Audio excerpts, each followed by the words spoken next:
I find it really hypocritical how Indians and South Asians will talk about prejudice they experience by white people and then turn around and take that same discriminatory energy and use it against black people. I know it happens. I grew up hearing it. So let's talk about how you are so eager to fit in that you would rather appease those who oppress you than support other oppressed groups. You know what that smells like? Desperation for acceptance. And the sad part is, no matter what you do, no matter how hard you work to blend in, you will still be seen as an other. I made a video a few days back, and the basic premise of that video was that I had an issue with my community, the Indians, being racist towards the African American community. Now, obviously, I anticipated some negative comments, and there were a few, and most of them aren't even worth talking about because it was some variety of whataboutism. There was one that surprised me, though, and it was this idea that I was pandering to the Black American community. So, since that question was from a South Asian, I'd like to answer that by telling you the history of South Asians in the United States. So the whole thing starts in the late 1800s. There were Sikh laborers and farmers who ended up coming through Canada, ended up on the West Coast. They worked on the railroads, they worked in lumber mills, they eventually ended up in agriculture, and they ended up in California. Now, because of the laws of the land at that time, Asians were not allowed to buy or hold any property. So the Sikh men found a workaround by marrying Mexican women who were citizens or who could be citizens. So in the early 1900s, there were these Sikh Mexican communities in California, which is amazing to me, and I'm going to learn everything about them whenever I get a chance. But right here, I'd like to pause the story for a second. A special shout out to the Sikh community. For those of you that don't know, they're the warriors of our society. They're always the first in. And apparently now you can add to their accomplishments that they were the first Indian men to step to Latinas. So thank you for that. Moving on, let's fast forward to 1917. 1917 is what begins the start of the era of legal erasure, or what is also called as the era of exclusion. I've been called both things. So it starts in 1917 with the Barred Zone Act. So what the U.S. did was they created what was called the Asiatic Barred Zone. This encompassed an area including a lot of Asia and part of the Pacific Islands where the United States would not take any more immigrants from. So immigration at that point was zero. So what happened to the South Asians in America? Well, I said legal exclusion, right? So for that, we have to fast forward to 1923.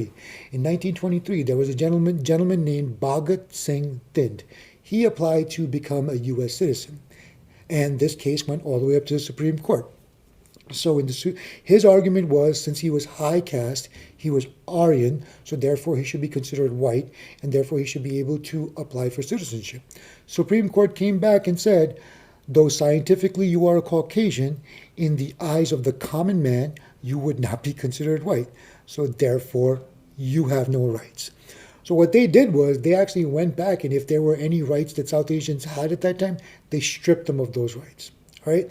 And this is the situation that existed till 1947.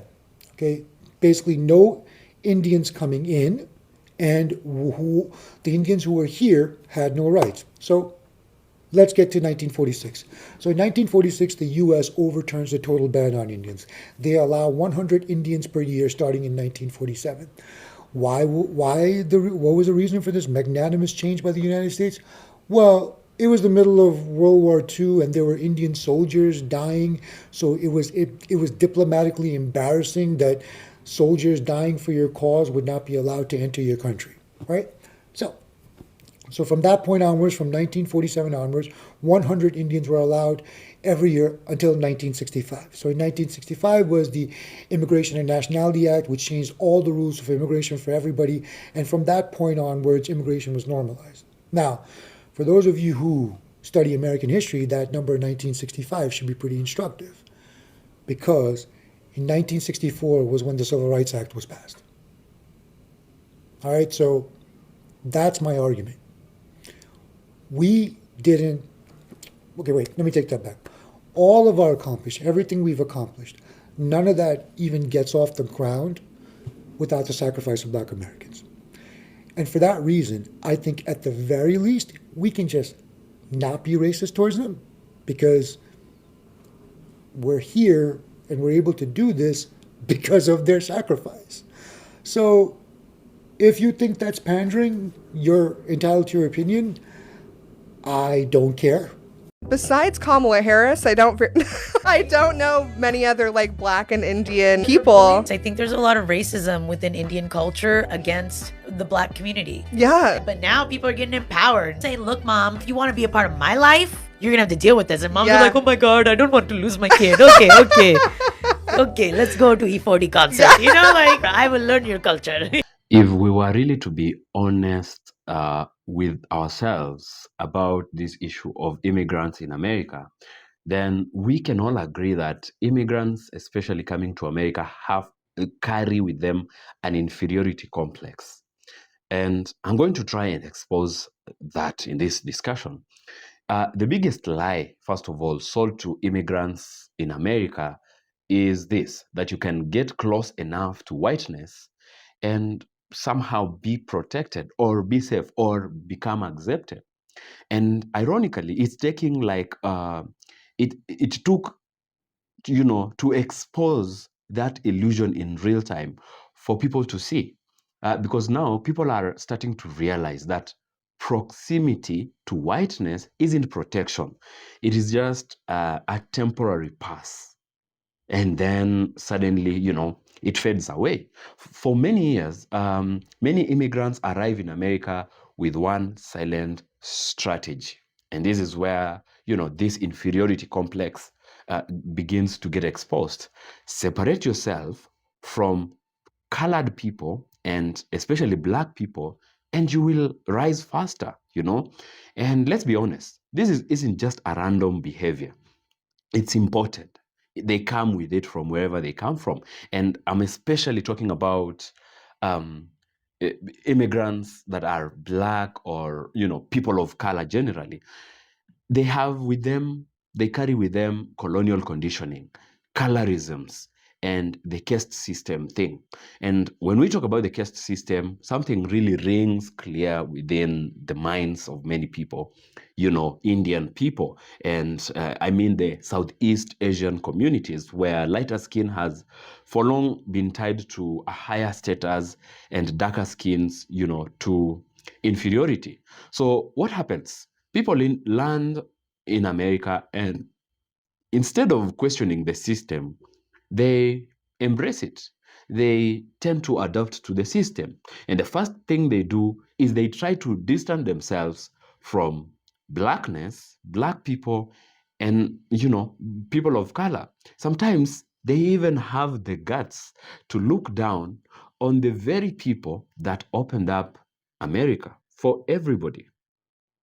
I think you build a foundation of your speech on working against identity politics. Mm-hmm. Yet, I think so conveniently, and it was kind of ignorant, that all of your examples of oppression or people going through struggle were all from the Black community. So if you could so conveniently use one specific ethnicity to kind of propagate your ideals, is that not identity politics in itself? You allege I only spoke about what Black people face in this society, and that's a form of identity politics. In fact, it is not. First of all, I spoke about the Bangladeshi women in the sweatshops sewing our clothes. I talked about women who've been forced to have children against their will in that form of enslavement. I spoke about trans people who have faced over 500 laws this year introduced or passed. Not to mention the terror that's enforced against them. I spoke about what happens on this planet as a whole as it is heating due to the destruction of climate change driven forward by the system of capitalism, imperialism. So if you missed all that, I'm not surprised if you also missed some of the scientific undergirdings of it. But to be fair, I will walk through it again. I speak about Black people in a very pronounced way when we come to revolution, because the exploitation, the enslavement, the dehumanization, and the degradation that's been inflicted on Black people is foundational to this society and this system. And that is scientifically a fact. It's evidence-based. The wealth of this country, the territorial reach of this country, the military strength of this country got its roots in American slavery, the chattel slavery of Black people. And then on that foundation, the ideology of white supremacy, of black inferiority, was propagated. It was made a bedrock, of one of the glues of this society, and it has been woven into this society ever since. The forms of oppression have changed. It took a civil war to end slavery, but then what happened? After not even 10 years of Reconstruction, where black people were brought into some rights within this country, that was betrayed. The troops were pulled out, and black people were re-enslaved in new conditions, slavery by another name, sharecropping for generations, serf-like conditions enforced through terror, lynch mob terror and violence. And the troops were pulled out to go and finish off the extermination of the native peoples. Okay?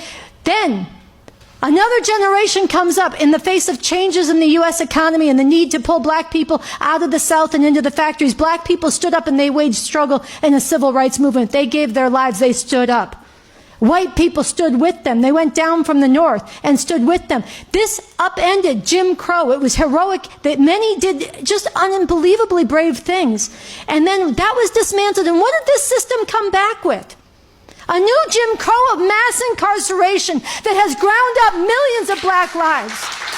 So when I tell the story, this is science, when I tell the story of a black woman in Harlem with binoculars next to her window watching in terror every time her 12-year-old, 13-year-old son crosses the street because of what police do every day to black people. Every fucking day. When I talk about that, that is a particular that concentrates a huge reality that is defining to this country. And that's scientifically true. It's evidence-based. It's woven into the fabric of this society. It's culture, it's economics, and it's global reach. And so we can debate. If you want to argue that's not scientific, bring some evidence. If you didn't hear the science, then please. No, go ahead. Go ahead. Tell me that it's a marginal thing. Tell me that to talk about that, I'm pimping off of it. I'm acknowledging reality. You want to say it's not defining to this country, that we shouldn't talk about it? I want you to talk about it. I am talking about it, yeah. Okay, so just the fact that something actually happened or is true, doesn't, anything that's empirically based is not science, right? It's like saying anything that's true is scientifically, like, it's science. It's not. So I understand. Okay. Okay. Let me help. Oh, go ahead. Maybe he should get the mic. I understand that your point is I want to be building arguments based on reason and rationale. Here, take the mic just so it gets. I understand that your point is I want to be building arguments on reason and rationale, but that doesn't mean that it's scientific, and that doesn't mean that it's false or wrong. Okay. I'm saying that the validity of your argument doesn't increase by throwing the word science out. Well, okay, so I would argue that science actually can be applied to all of reality, not just narrowly in engineering or in the natural sciences. No, this is important. What you're raising is widely felt, it's widely believed, it's widely taught, I'm sure, on this campus, that you can apply science to medicine, to nature, to the natural world. There's the hard sciences, but when you get to social reality, it's just opinions, it's experience, whatever. No. You can apply science to everything. Everything that is part of reality, which societies are, can be analyzed scientifically. Yeah. All science means, in a universal sense, is it's an evidence-based process. You gather evidence about reality, and you look for the deeper causes of the patterns in reality. And you can apply that to a society, just like you can apply it to a rainforest, just like you can apply it to a virus. You can say, what is the most defining thing about any given society? What undergirds it? What are the laws and its functioning? And a scientific analysis of this society says the most defining thing about this country is it's a capitalist, imperialist mode of production. That all of our needs are met through exploitation and people laboring in conditions all over the world to get the food we need, the clothes we wear, the pens we use, the microphones. All of this is created through global networks of production.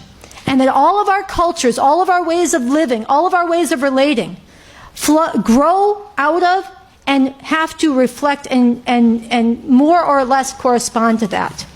And so when we live in a society where the exploitation and oppression of black people has been woven into that mode of production all the way down to today, it leads to the culture and the society and the kind of police terror that we have today. That's applying science to a social contradiction. And I'm telling you, people can deny this as much as I'll talk from my own family. They think black people smell. They think black people are always stealing and looking at lux. They think black people are corrupt. And you know what they say? It's their culture. It's their culture. Constantly that's who they are. And then when something happens, right? Say there's a robbery. 90% is going to be a black person. Do you know what we call black people? We call them kala. It means black, not in a good way. If someone in your family is dark-skinned, we clown them.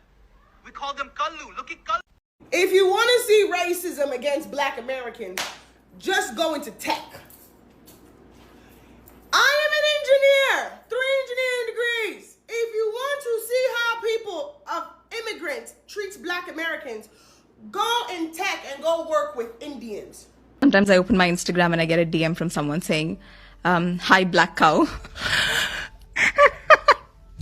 I don't really know what to say. They're obsessed with my skin color. Please tell me y'all have seen this video of the black man walking through his neighborhood and some Indian man approaches him and is demanding that he shows his identification to prove that he lives in the neighborhood. What's your name? Anand, can I see your ID or something? No, I mean, you can call the police or I can call the police. Can I see your ID? Yeah. Let me see your ID. Yeah. Take out your ID and I'll take out my ID. Let me take out your ID and I'm going to take out my ID. Okay, let's... can you get my phone? No, let's call the police. Give me your phone, let's call the police. I'm in my own neighborhood where I live at, working in my neighborhood by my house, and I have this man asking me, do I live here? Yes. And what's your name?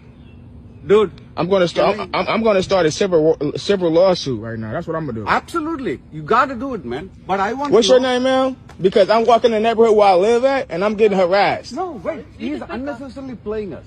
But we took my cop. Yes. Bring my phone. I don't have my phone. Get my phone. Come with me and get the phone. I will. Get my phone. Because this guy will escape otherwise. Get my phone. Get my phone. Come with me. Yes. He's going back and forth with the man, walking all up into his personal space, calling him a boy. Like, really a boy? Most of the racism that I've actually experienced since coming to Canada has been from Indians.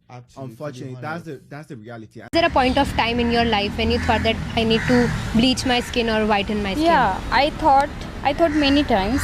No, Indians were not supposed to be fairer. India receives more than 250 sunny days. So vitamin D is directly absorbed by skin, hence more melanin content, hence the darker skin. There was time when I was a teenage girl, I could see people girls who were fairer than me, they were treated in a different way. You could see the school teachers or everyone as like, oh, she's so cute, she's so pretty. So that time we feel, okay, I want to be that person. I've been bullied for my skin tone, and that too by my teachers. One of my teacher bullied me when I was in class 3rd or 4th. I was just a child. I don't know that I have a dark tone and all. My friends who are a little darker than me, they sometimes feel that, still that I should put tomato on my skin and this on my skin to become fair. So their self-confidence has been really affected. Colorism is truly a scourge among brown folk. I remember experiencing colorism from the earliest moments of my life, and it was the first form of discrimination that I was acutely aware of because it came from my own people. For context, I am the darkest skinned person among my family, among my extended family, and the way having dark skin was phrased was discussed so nonchalantly among my family, among other brown community members, was almost as though being blacker, being browner, was in itself a pejorative. When I was young and I would meet family in India who I had never met before, the first conversation they would have was about where I got my skin tone from. My mom is fair-skinned, her mom is fair-skinned, and both my brother and my dad are brown-skinned. When I was in elementary school and my grandmother would come to visit us in the States, she would stop me from going out to play with other kids in the neighborhood because I was getting too dark. The sun was getting me too dark. When I was in high school and I got into my first long-term relationship with a fair-skinned girl, she very casually told me about the fact that her uncle would refer to me as Kali, and she said it as though it was a funny statement.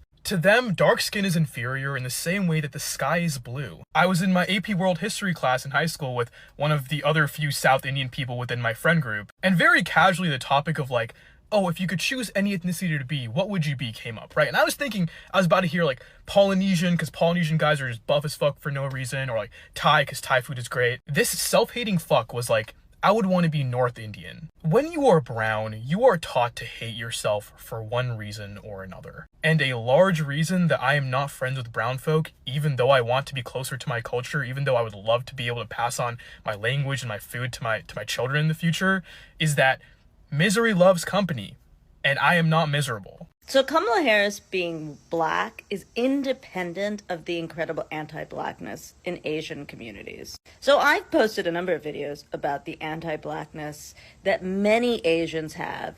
For example, the Indian American community expresses a lot of anti-blackness, which is in some ways tied to colonialism and the colorism inherent in Indian society. But in other ways, it's also about identifying with whiteness. But that is not the only reason that Kamala Harris is black. In the United States, blackness is defined, theoretically as one drop, but inherently as if you could look black. And the state of being black is so contested in American society. And I do agree. That's also why you have such strong community in African American community. She was accepted. Totally agree with that. But even if she didn't identify as black, she'd still be classified as black, because that's how our system works. Now look, there is plenty to say about Kamala Harris, but attacking her racial background, bruh, that don't make sense. Yeah, her mama Indian, but you know we got a shared history with them, right? Britain colonized India just like they did Africa and the Americas. They took their land, installed their own government, raised their taxes while they worked long hours for little money.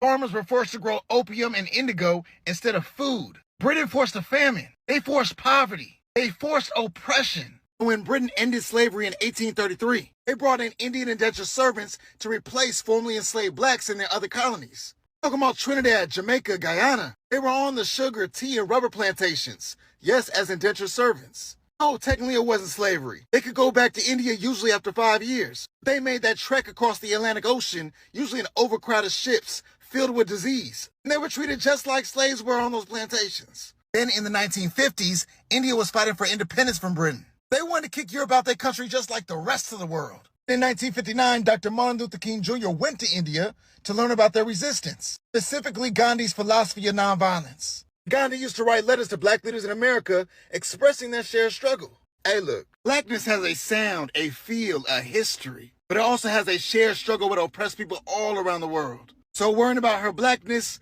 just may not be the move, because it can look different across time and space. Oh, and her dad Jamaican. Last time I checked, that was black. I would not recommend going to Delhi.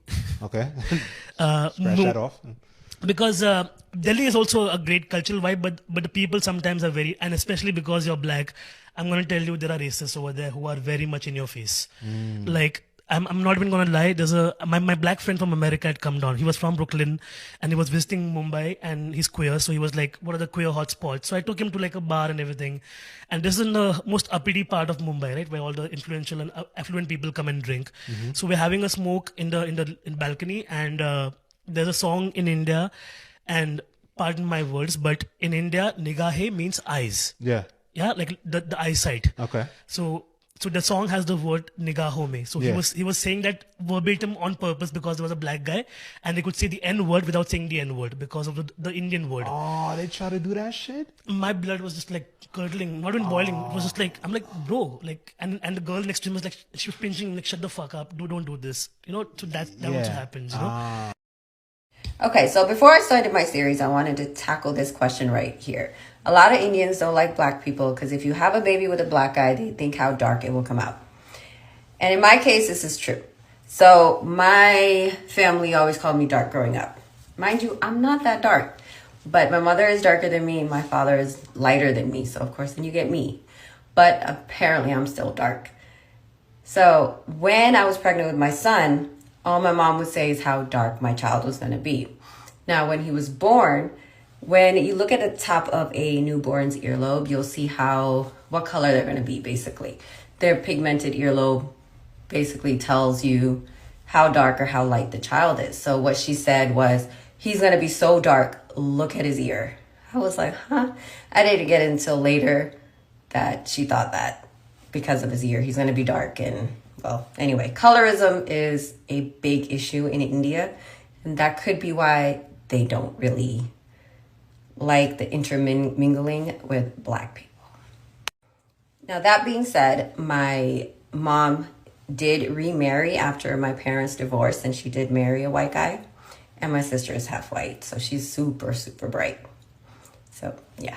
I just wanted to comment on this video about this Indian couple getting married. The Indian guy is very dark. He's basically my complexion, and his wife is a little fairer than him. And the comments they're getting, it's just like, why is this dark-skinned man with this lighter-skinned woman? It's just like complexion complaints from Indian folks, from their own folks. और जब मैंने लोगों का reaction देखा, I was in that my family got targeted. You are nobody. Anytime I see a video that really like hits me, I go, man, let me talk about it.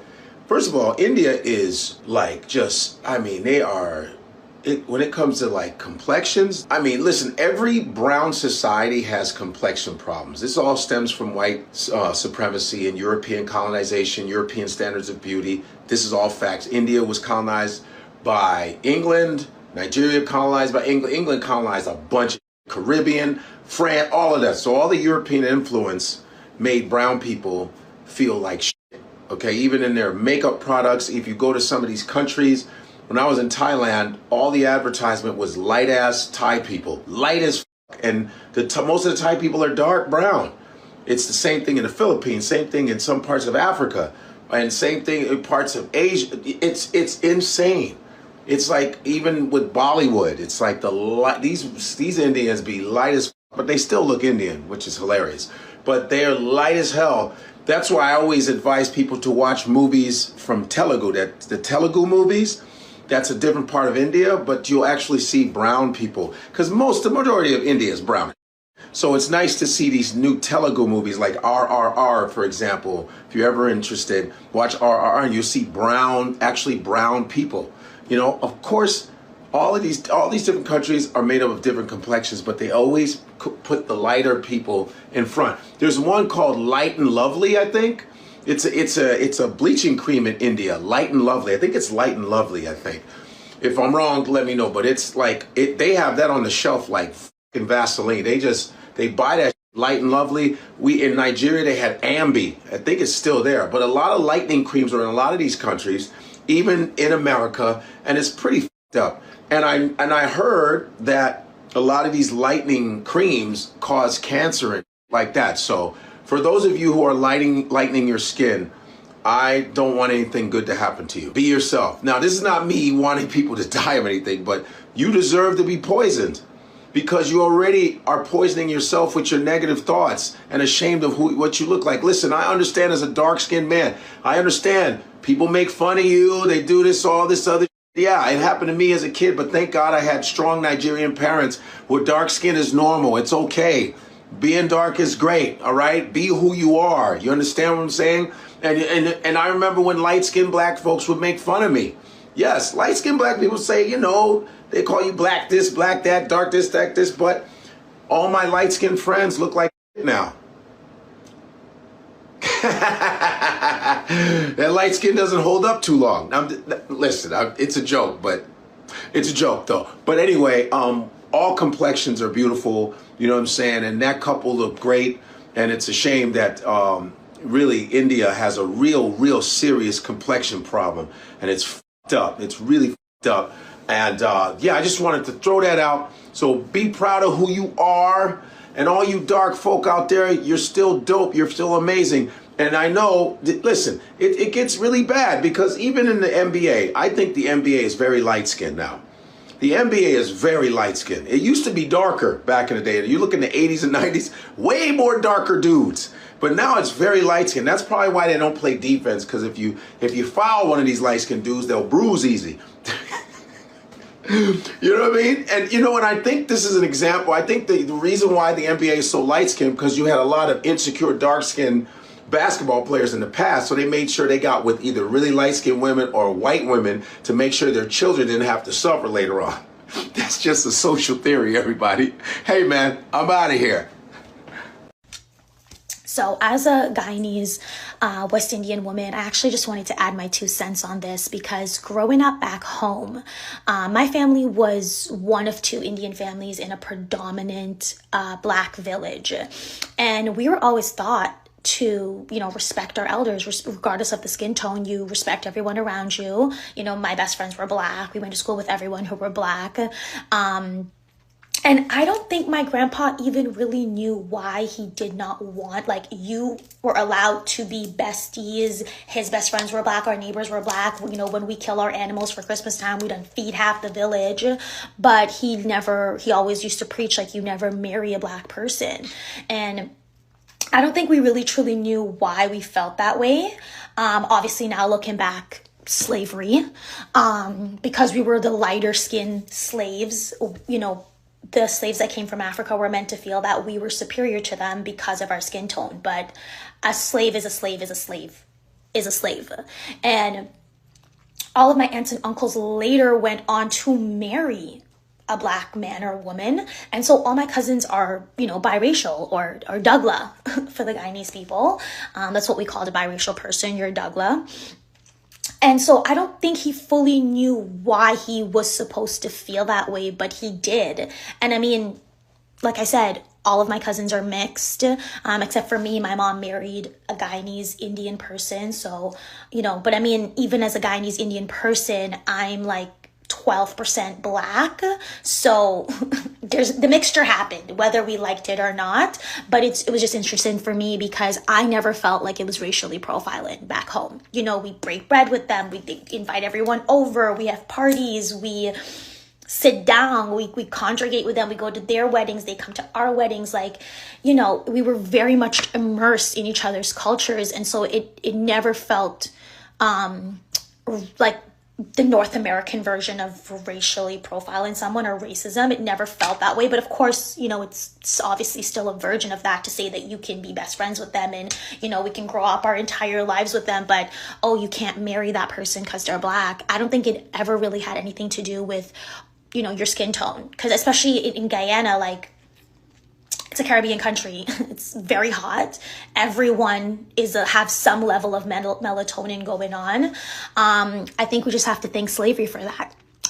Thank the white people for conditioning us and putting us to fight against each other, because even to this day, the Black and the Indians are fighting and we don't know what the fuck we're fighting for. But it's just interesting, South American versus North America, how you look at things. So anyways, Now, here's where this is the contradiction that probably not many people are talking about enough or loud out enough. The very people some immigrants distance themselves from or even look down on are the same people who fought, bled, died for the rights that immigrants and everybody, especially minorities, benefit from or enjoy today in America. We're talking about civil rights. We're talking about voting rights. We're talking about anti-discrimination laws.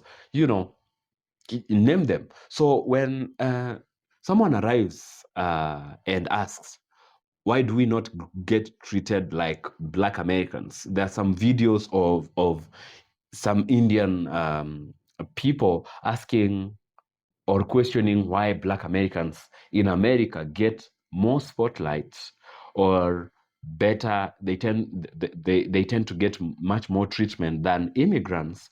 They expose the irony and the arrogance and the ignorance that people carry. Because one thing is that immigrants need to know that these people, Black Americans, are not immigrants in the first place. And in fact, they are hosts in America. They are their hosts. So you need to respect your host instead of demanding for equal rights. And instead of questioning why they get more attention, is learn their ways of how they steal the spotlight from everybody, because we know that everybody wants to be like them. So learn from them instead of fighting, or at least listen to them. So this question alone exposes a deep misunderstanding. When people ask why they can't get the same spotlight or the same treatment like Black Americans. Black Americans are not immigrants, obviously, and they are more like a foundation to what we know today as, the modern day America. They did not enter the system. They forced the system to change, not just for them, but for everybody else. And yet, instead of other immigrants from wherever they come from, it could be from the Caribbeans, from Africa, from South America, or from Asia, instead of recognition, they tend to put up a competition, a fight. Instead of respect, then they begin to try and compare. But now, though, something quite interesting is happening. More and more people are, especially in the Indian Americans, they're beginning to see the truth. And the truth is, the same system they tried to align with was never fully meant to absorb them, to include them. White supremacy will not. There is no way you can get yourself to be accepted by them. They might tolerate you for some time, for as long as you're still useful, and that acceptance is never permanent. It's conditional. You're valuable when you're useful, and then you're discarded and invincible when you're not useful to them. That's not belonging. That's being rented for some time. But now people are beginning to see that truth. Now, so maybe the real question isn't how can we get to whiteness? Maybe the question is, why was I taught to look down on the people that I should have been standing with in the first place? That I should have recognized that all the rights immigrants enjoy, it's because of their sacrifices, and because division, if you look deeply at it, division is not accidental. It was engineered by white supremacy, and it only benefits white supremacy.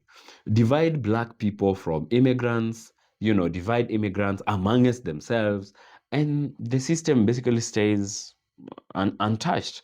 But when people start seeing through it, when they start giving credit where it's due, then things begin to shift, so yes, maybe it's time.